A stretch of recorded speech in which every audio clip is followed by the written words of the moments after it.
Hi, and welcome to BeatleDave's Beatles channel. Today's video is episode 2 of the solo years, so please come and join me.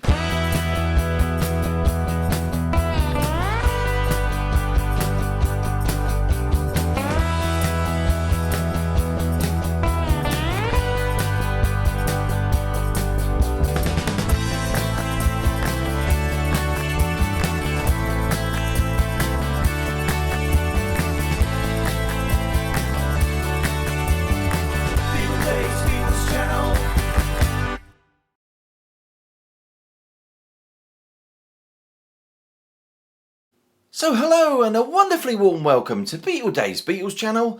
Hope I find all you fantastic people doing really well out there, and thank you so much for joining me again today. So today's video is episode 2 of the solo years, the 1970s, where this week I will be looking at the Paul McCartney debut album, McCartney. So in this series I will be showing every single Beatles solo album in order of release from the 1970s, and also including any USA issues and reissues within the time frame, and of course any 8 tracks as well. So that will be coming soon, but before then it's time for something completely different. It's Ask BeatleDave, yeah!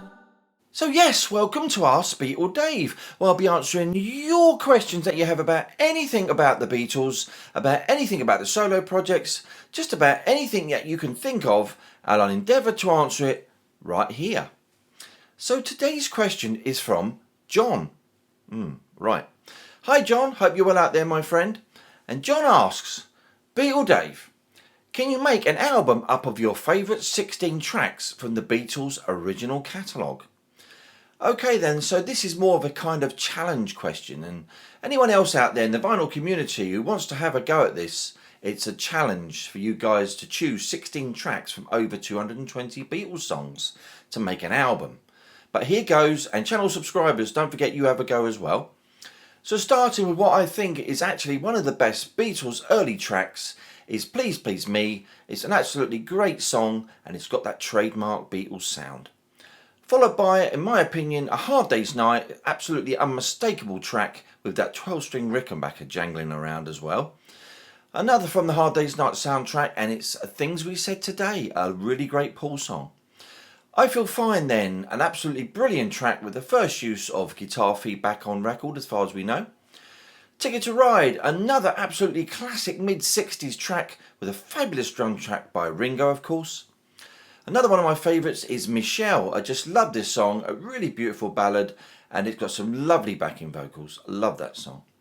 If I Needed Someone, great George song from Rubber Soul, a really feel-good jangly song. So my next choice then is Rain. I really love this dreamy Lennon track, and it's got some absolutely phenomenal bass guitar on this song as well from Paul. Now on to Eleanor Rigby from Revolver, which is an absolutely classic McCartney storytelling song. Really love Eleanor Rigby. Penny Lane then, it's a classic Beatles track which has got a Liverpudlian sentiment and feel. Absolutely outstanding song.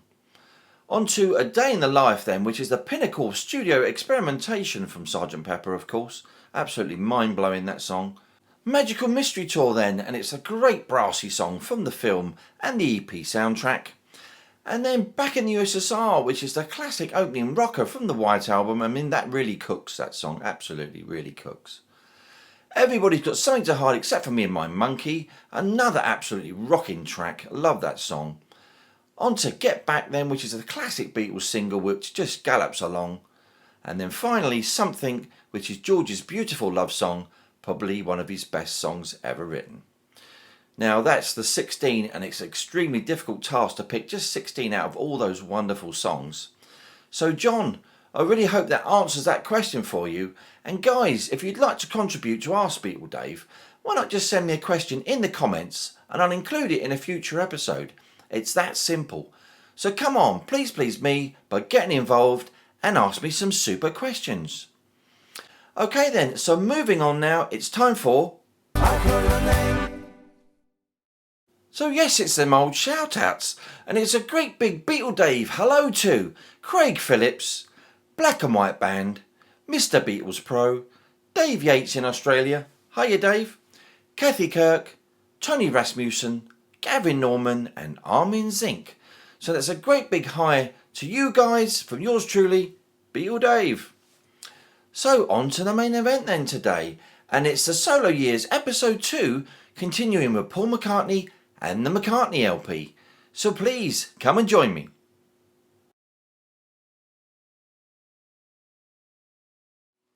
McCartney is the debut solo album by Paul McCartney, being released by Apple Records in the UK on the 17th of April 1970 and on the 20th of April in the USA.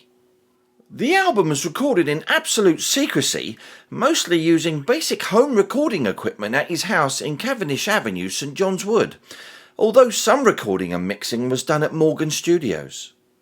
The album was a mainly loose and unpolished lo-fi production, with Linda McCartney occasionally adding the odd contribution, but mainly Paul performed the entire album alone by overdubbing onto a 4-track tape recorder. The album was recorded during a period of depression and confusion following John Lennon's private departure from the Beatles in September 1969, whereupon afterwards Paul withdrew to his farm in Campbelltown, Scotland. While Lennon's departure was not made official partly for business reasons, McCartney's period in seclusion with his family coincided with widespread rumours in America that he had died in a car crash in 1966, so an escalation of the Paul is dead rumour had begun, although clearly the BBC and Life magazine dispelled this. The breakup had hit McCartney particularly hard and was also difficult for Linda, who had a 7-year-old and a baby to look after. Paul later reflected that he might have even been a rock and roll casualty at this point in his career, but with Linda's encouragement, Paul began to finish and write new songs. McCartney and his family returned to London shortly before Christmas 1969, and he started work on the album at his London home. The recordings were carried out on a recently delivered Sturder 4-track tape recorder without a mixing desk or VU meters as a guide for recording levels. On the 12th of February 1970, McCartney took his tapes to Morgan Studios in order to copy all of the 4-track recordings onto 8-track tape to allow for further overdubbing. Keen to maintain secrecy about the project, McCartney worked under the pseudonym Billy Martin. Conflicts over the release of McCartney's album further estranged him from his bandmates, as he refused to delay the album's release, most notably for the Beatles' album Let It Be. A press release in the form of a self-interview supplied with UK promotional copies of McCartney contained questions that McCartney imagined he would be asked regarding the possibility of the Beatles splitting up. He also stated that he did not know whether his break with the Beatles would be temporary or permanent, and that it was based on business, personal and creative differences. In the UK, McCartney debuted at number 2, where it remained for 3 weeks behind the best-selling album of 1970, Bridge Over Troubled Water by Simon and Garfunkel.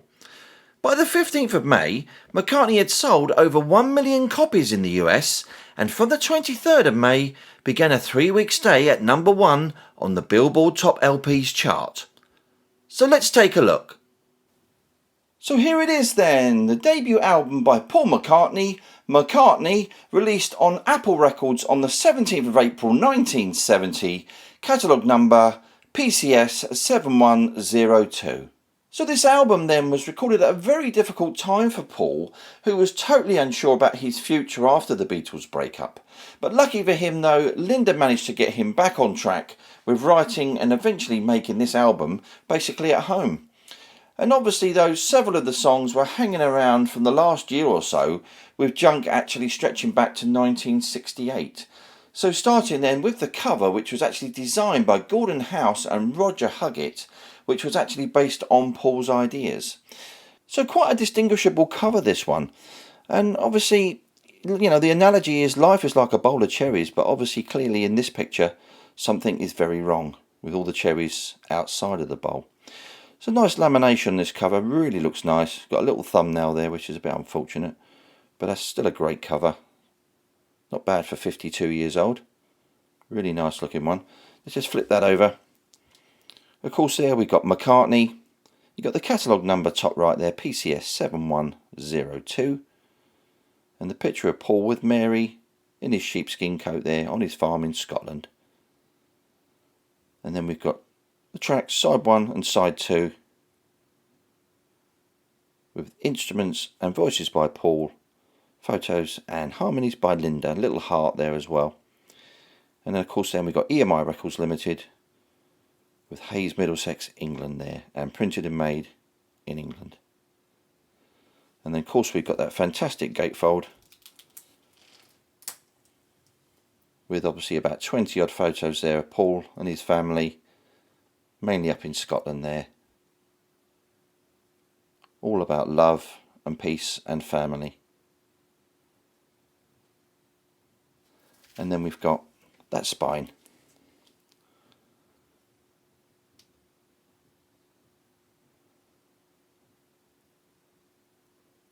So onto the inner sleeve then, which is the Patents #1 with the Made in England on the right hand side, and that's in fabulous condition, that one, really nice.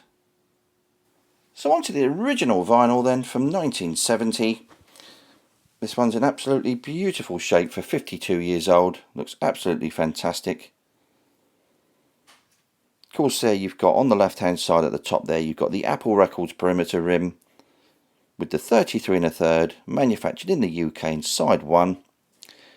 And to the right of that you've got stereo with the catalogue number PCS 7102 and P1970 there, with the McCartney above the centre hole and all the tracks listed below that. And then at the side there we've got the matrix number with an EMI recording, and then all the instruments and voices by Paul McCartney with harmonies by Linda and Northern Songs Limited. And the matrix number on side 1 is YEX 775-A2U. So we're going to flip that over and spin that round. And once again there we've got the Apple Records perimeter rim with the 33 1/3 manufactured in the UK in side 2 there. And to the right hand side we've got the stereo PCS 7102 and the P1970. And then we've got the McCartney above the centre hole with the tracks listed all at the bottom there. So there we spin that round. And there we've got on this side of the label we've got the written and produced by Paul McCartney with the published by Northern Songs Limited. And you've got an EMI recording and the matrix number there, which is on this side is YEX 776-B2U.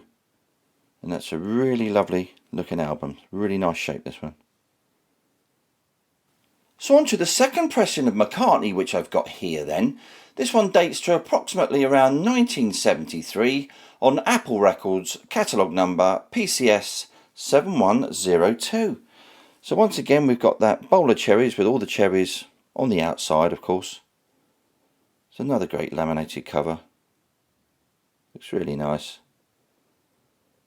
So I'm going to flip that over. Of course there we've got McCartney with the catalogue number top right, PCS 7102. The picture of Paul and Mary there. With side 1 and side 2 there. Instruments and voices by Paul, photos and harmonies by Linda. Slightly different information there on this particular copy with Apple Records, an EMI recording and printed and made in England. And of course we've got that gatefold sleeve once again with all the photos of Paul and his family. And interestingly on this particular copy is that the McCartney is actually on the other end of the album spine.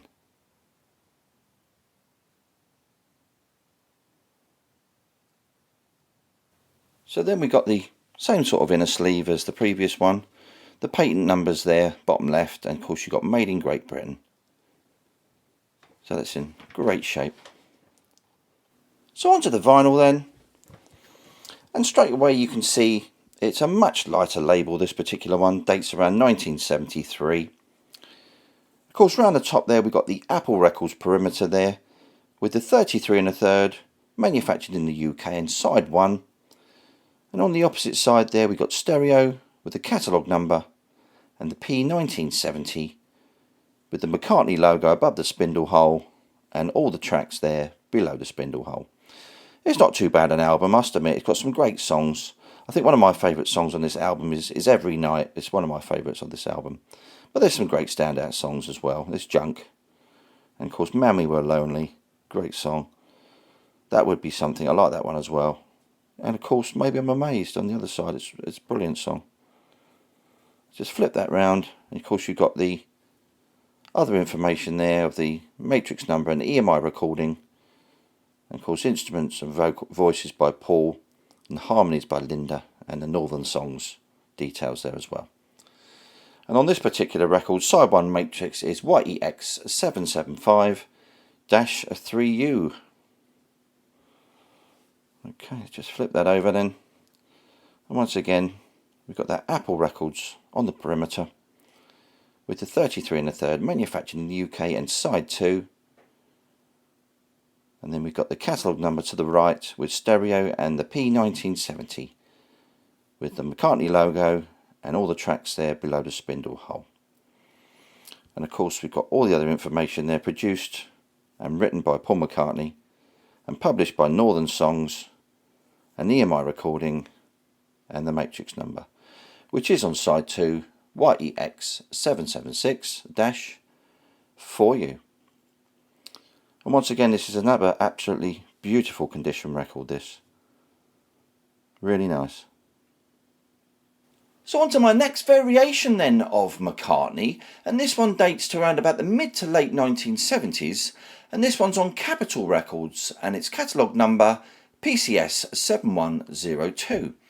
So obviously then this was released at a time when his original EMI 9-year contract had expired and he'd actually signed with Capitol Records. So let's just take a look at the sleeve then. This one's not laminated, but it has a sort of gloss on it. Exactly the same photo as before. So we flip that over, and there we've got McCartney with the original catalogue number on the top right hand side there with Paul and Mary, and then we've got the track listing. Slight difference in this particular version there, we've got the 1970 MPL Communications Inc. there with instruments and voices by Paul, photos, harmonies by Linda with the little heart, and under that we've got printed and made in England. So of course then we got that lovely gatefold sleeve with some great photos. So we've got that spine, which is on the right hand side again, same as the previous one.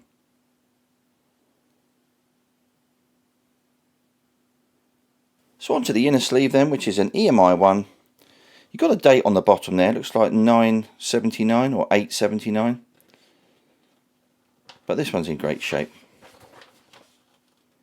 So onto the vinyl then, which is, as previously mentioned, we've got a Capitol logo now. We've got the MPL logo there on the left hand side with the P1970 and the MPL Communications Inc. there. With on the right we've got stereo and the catalogue number PCS 7102 and side 1. And below the spindle hole there we got McCartney with all the tracks and then all the details below that. And then the matrix on side 1 is YEX775-3U. And then we're going to flip that over to side 2 there. Once again you've got that Capitol dome at the top there, registered trademark with MPL on the left. And then we've got the P1970 with MPL Communications Inc. And then on the right we've got stereo PCS 7102 with all the tracks with Paul McCartney and produced by Paul McCartney there, Northern Songs Limited. And on side 2 the matrix is YEX776-5. And this one's in great condition as well.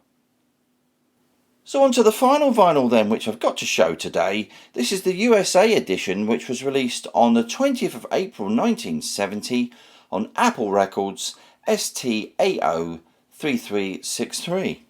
And once again then you've got this fabulous photo on the front there. This one's a matte finish cover, this particular one, as most of the American ones were. And we'll flip that over. course there you've got McCartney at the top there with Paul and Mary. Bottom left we got the Granny Smith with Apple Records and the catalogue number there. On the right we got all the track listings for side 1 and 2 with instruments and voices by Paul, photos and harmonies by Linda, with a little heart. And of course we got there Apple Records Inc., manufactured by Apple Records Inc. in North Vine Street in Hollywood, California, printed in the USA. And then we've got, of course, our gatefold sleeve once again.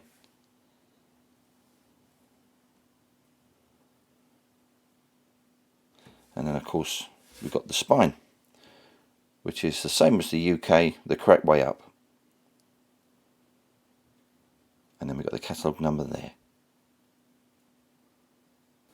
So we've got the plain white Apple inner there.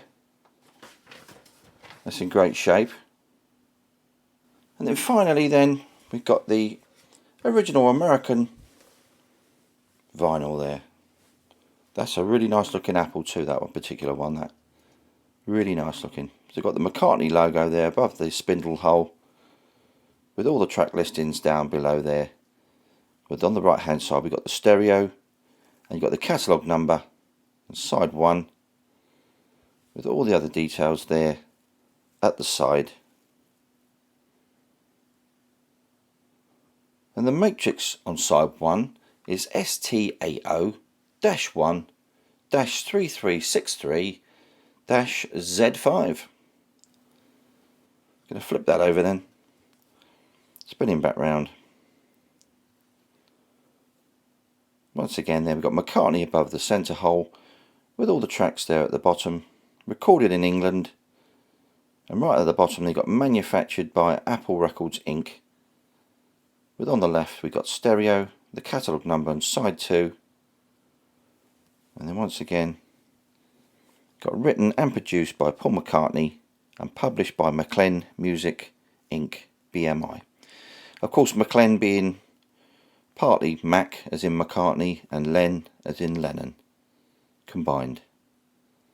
Matrix on this side is STAO-2-3363-Z2.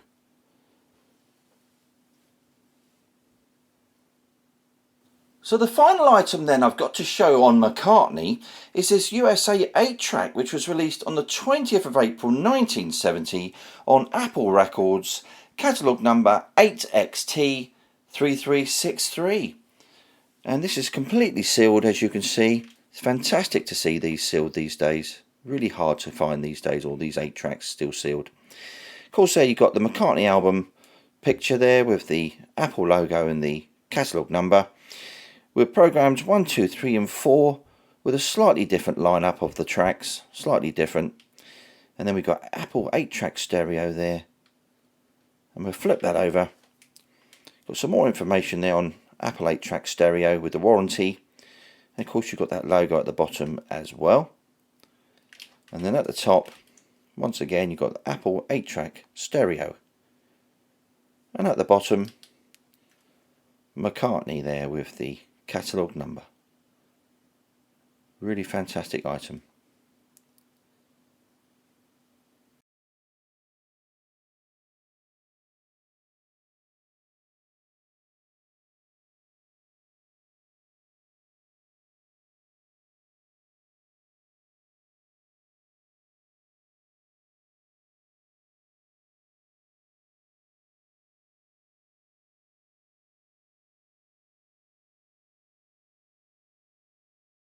So thank you all for joining me today, guys, and tuning in.